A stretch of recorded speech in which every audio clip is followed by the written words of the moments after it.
Selamat pagi kepada teman-teman semua. Kami dari kelompok 9 akan mempresentasikan materi kami mengenai biaya standar.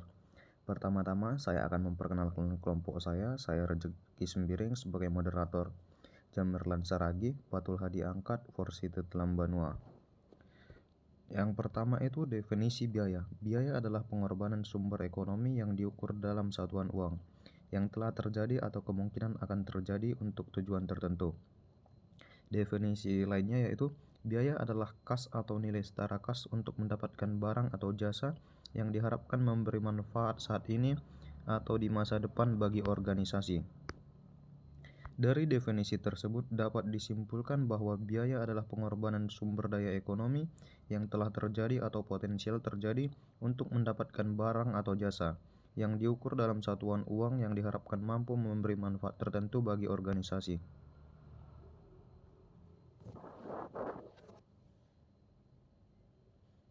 Definisi biaya.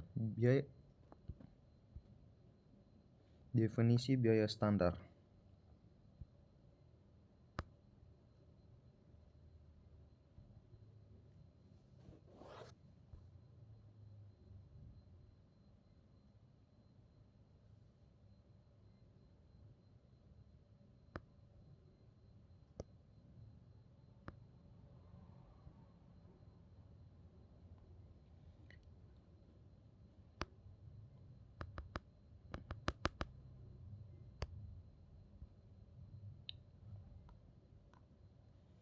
Biaya standar adalah biaya yang telah ditentukan sebelum untuk memproduksi suatu unit atau sejumlah tertentu suatu periode tertentu. Biaya standar merupakan biaya yang direncanakan untuk suatu dalam kondisi operasi sekarang atau yang diantisipasi. Biaya standar adalah biaya yang diantisipasi untuk memproduksi suatu output. Hal itu adalah biaya yang ditentukan terlebih dahulu atau barang yang diproduksi. Biaya standar merupakan biaya yang telah ditentukan di muka, yang merupakan jumlah biaya yang seharusnya dikeluarkan untuk membuat satu satuan produk atau untuk membiayai kegiatan produk tertentu, di bawah asumsi kondisi ekonomi, efisiensi, dan faktor-faktor lain tertentu. Biaya yang seharusnya dikeluarkan mengandung arti bahwa biaya yang ditentukan di muka merupakan pedoman dalam pengeluaran biaya yang sesungguhnya. Jika biaya sesungguhnya menyimpang dari biaya standar, maka dianggap benar adalah biaya standar, sepanjang asumsi-asumsi mendasari penentuan tidak berubah. Dari definisi di atas dapat ditarik kesimpulan bahwa biaya standar adalah biaya yang seharusnya terjadi di masa yang akan datang untuk membuat suatu produk yang telah ditentukan terlebih dahulu dalam asumsi kondisi ekonomi tertentu. Manfaat biaya standar. Sistem biaya standar akan memberikan pedoman kepada manajemen beberapa biaya yang seharusnya untuk melaksanakan kegiatan tertentu, sehingga kemungkinan mereka untuk melakukan pengurangan biaya dengan cara perbaikan metode produksi, pemilihan tenaga kerja, dan kegiatan lain. Kelemahan biaya standar. Keadaan produksi selalu mengalami perubahan, sedangkan perbaikan standar jarang sekali dilakukan. Perubahan standar menimbulkan masalah persediaan, namun jika standar sering diperbaiki, hal ini menyebabkan kurang efektifnya standar tersebut sebagai alat pengukur pelaksana. Tetapi jika tidak diadakan perbaikan standar, padahal telah terjadi perubahan yang berarti dalam produksi, maka akan terjadi pengukuran pelaksanaan yang tidak tepat dan tidak realistis. Penentuan biaya standar. Penentuan biaya standar dapat dibagi dalam 3 bagian: biaya standar, biaya tenaga kerja standar, dan biaya overhead pabrik. Untuk slide berikutnya akan dilanjutkan oleh teman saya.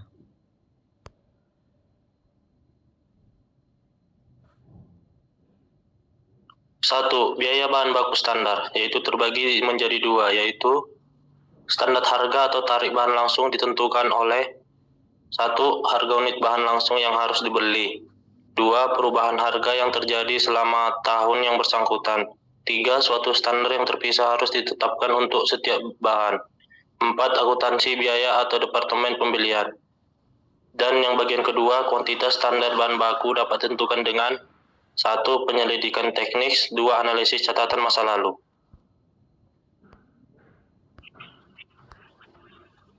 2. Biaya tenaga kerja langsung standar, yaitu terbagi 2, jam jam tenaga kerja standar dapat ditentukan dengan cara yang pertama, menghitung rata-rata jam kerja yang dikonsumsi dalam suatu pekerjaan dan kartu harga pokok atau cost sheet periode yang lalu. 2. Membuat tes run operasi produksi di bawah keadaan normal yang diharapkan. 3. Mengadakan penyelidikan gerak dan waktu dari berbagai kerja karyawan keadaan nyata yang diharapkan. 4. Mengadakan taksiran yang wajar, yang didasarkan pada pengalaman dan pengetahuan operasi, produksi, dan produksi. Dan kedua, tarif upah standar ditentukan oleh 1. Perjanjian dengan organisasi karyawan. 2. Data upah masa lalu yang dapat digunakan sebagai tarif upah standar. 3. Perhitungan tarif upah dalam keadaan operasional. 3. Biaya overhead pabrik standar, yaitu terbagi menjadi 2. Menyusun anggaran biaya overhead pabrik dengan memperhatikan tingkat kegiatan atau kapasitas yang meliputi 1. Kapasitas teoritis adalah kapasitas pabrik atau suatu departemen untuk menghasilkan produk pada kecepatan penuh tanpa berhenti selama jangka waktu tertentu. 2. Kapasitas normal adalah kemampuan perusahaan untuk memproduksi dan menjual produknya dalam jangka panjang. 3. Kapasitas yang sesungguhnya adalah kapasitas yang diperkirakan akan dapat dicapai dalam tahun yang akan datang. Dan bagian 2 memiliki dasar pembebanan biaya overhead pabrik kepada produksi, dan antaranya adalah satuan produk, biaya bahan baku, biaya tenaga kerja langsung, jam tenaga kerja langsung, jam mesin. Menghitung tarif biaya overhead pabrik dihitung dengan membagi jumlah biaya overhead yang dianggarkan pada kapasitas normal dengan kapasitas normal. Jenis standar. Yang pertama itu standar teoritis. Standar teoritis disebut dengan standar ideal, yaitu standar yang ideal yang dalam pelaksanaannya sulit untuk dapat dicapai. Asumsi yang mendasarkan standar teoritis ini adalah bahwa standar merupakan tingkat yang paling efisien dan dapat dicoba oleh para pelaksana.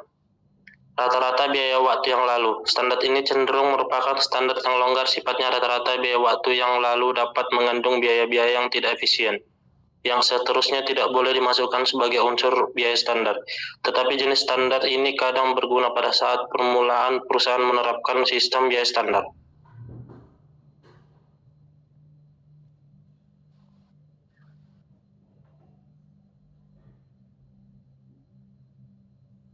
Jenis standar. Standar normal. Standar normal didasarkan atas taksiran biaya di masa yang akan datang, di mana asumsi keadaan ekonomi dan kegiatan yang normal. Kenyataannya, standar normal didasarkan pada rata-rata biaya di mana yang lalu, yang disesuaikan taksiran dengan keadaan biaya di masa yang akan datang. Pelaksanaan terbaik yang dapat dicapai. Standar jenis ini banyak digunakan dan merupakan kriteria yang paling baik untuk memulai pelaksanaan. Standar ini didasarkan pada tingkat pelaksanaan terbaik yang dapat dicapai dengan memperhitungkan ketidakefisien kegiatan yang tidak dapat dihindari terjadinya.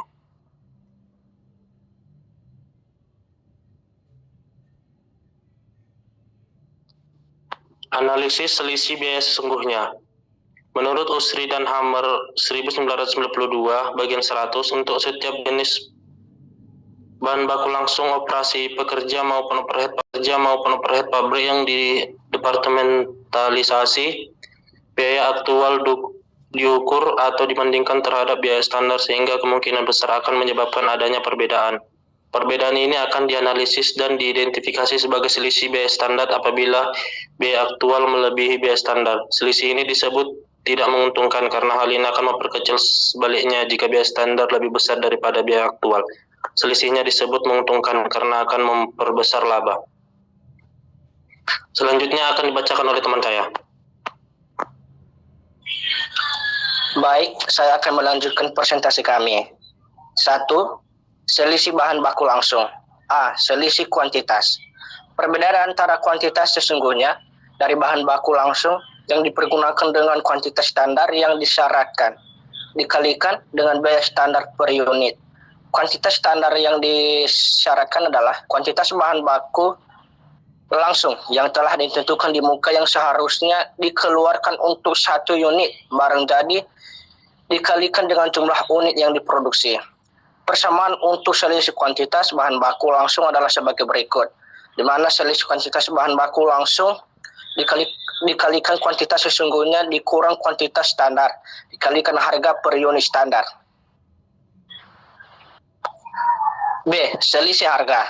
Perbedaan antara biaya per unit sesungguhnya dengan biaya per unit standar dari bahan baku yang dibeli dikalikan dengan kuantitas sesungguhnya yang dibeli.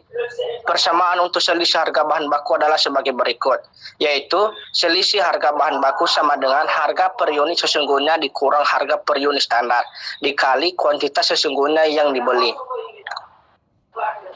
2. Selisih biaya tenaga kerja. Selisih biaya tenaga kerja meliputi selisih efisiensi dan tarif upah. A. Selisih efisien.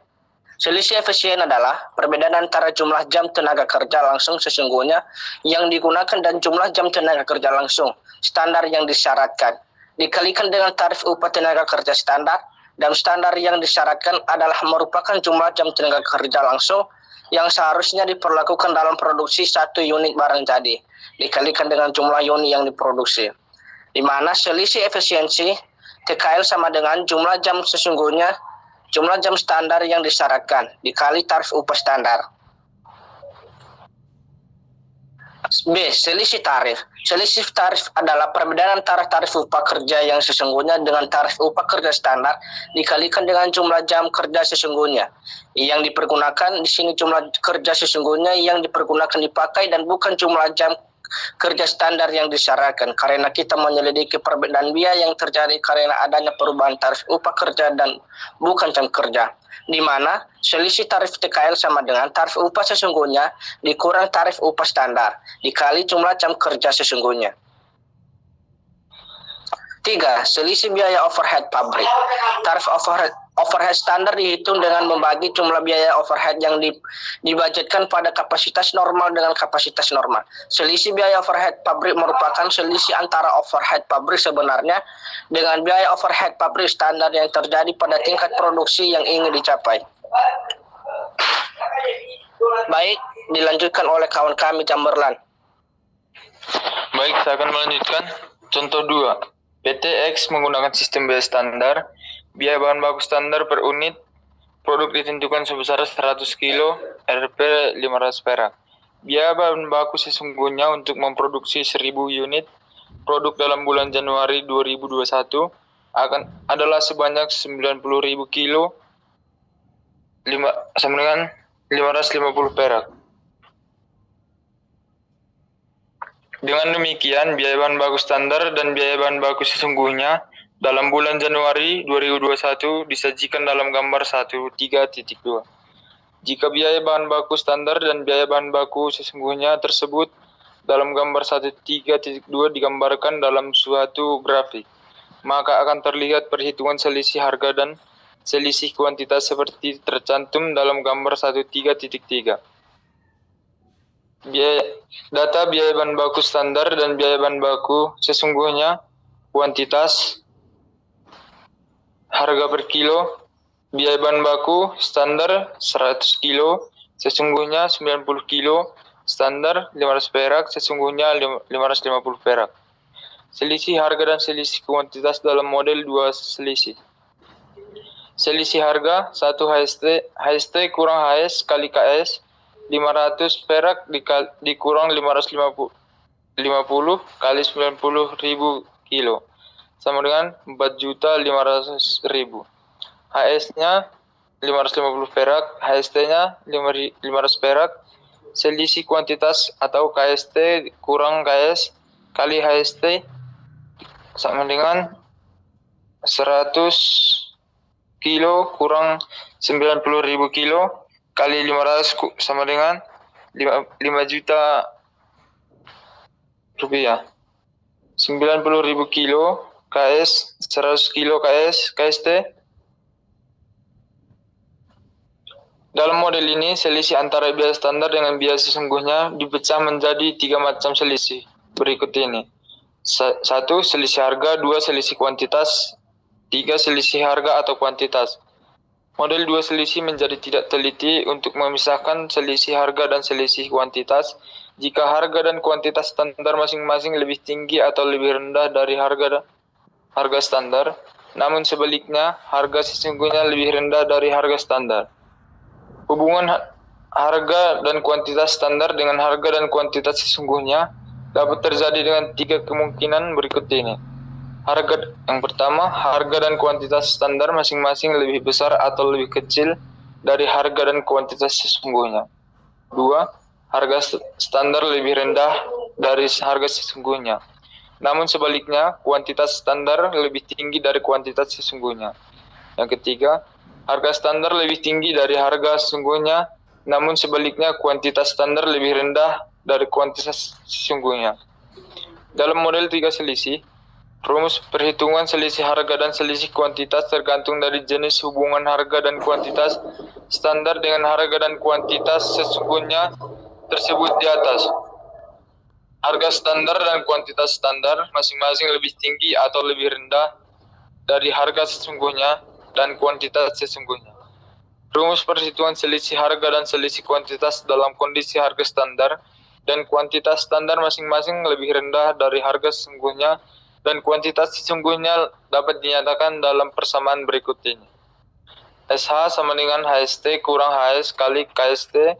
SK sama dengan KST kurang KS kali HST. SHK sama dengan HST kurang HS kali KST kurang KS.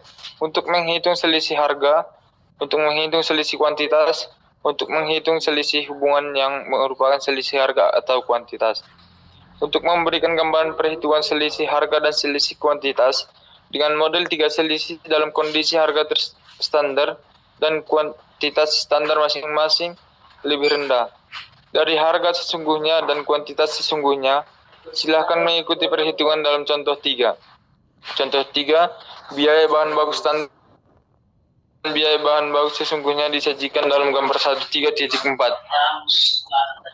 Untuk slide berikutnya, saya akan melanjutkan data biaya bahan baku standar dan biaya bahan baku sesungguhnya.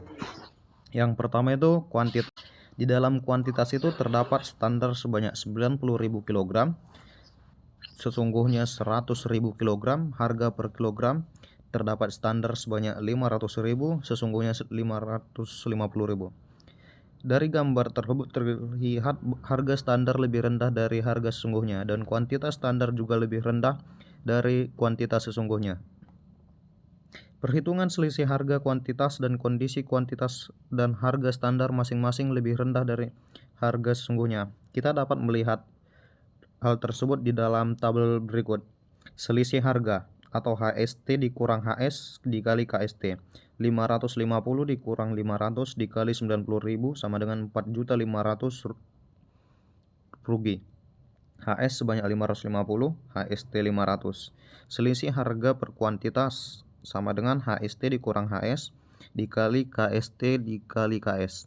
500 dikurang 550 dikali 90.000 dikurang 100.000 sama dengan 500.000 rugi. Selisih kuantitas KST dikurang KS dikali HS. 90.000 dikurang 100.000 dikali 500 sama dengan 5 juta rugi. Dari gambar tersebut, harga standar lebih rendah dari harga sesungguhnya dan kuantitas standar lebih rendah dari kuantitas sesungguhnya, sehingga menimbulkan selisih gabungan yang mengandung unsur selisih harga kuantitas. Dalam hubungan dengan bahan baku, selisih harga bahan baku menjadi tanggung jawab fungsi pembelian, sedangkan selisih kuantitas bahan baku menjadi tanggung jawab fungsi produksi. Selisih harga per kuantitas menjadi tanggung jawab bersama fungsi pembelian dan fungsi produksi. Kesimpulan, penerapan biaya standar ini sangat berperan dalam pengendalian harga pokok produk karena dengan penerapan biaya standar dapat membantu manajemen dalam melaksanakan pengendalian harga pokok produksi untuk mencapai suatu efisiensi perubahan. Sekian adalah pemaparan materi dari kelompok kami. Jika ada kekurangan, kami mohon maaf. Terima kasih.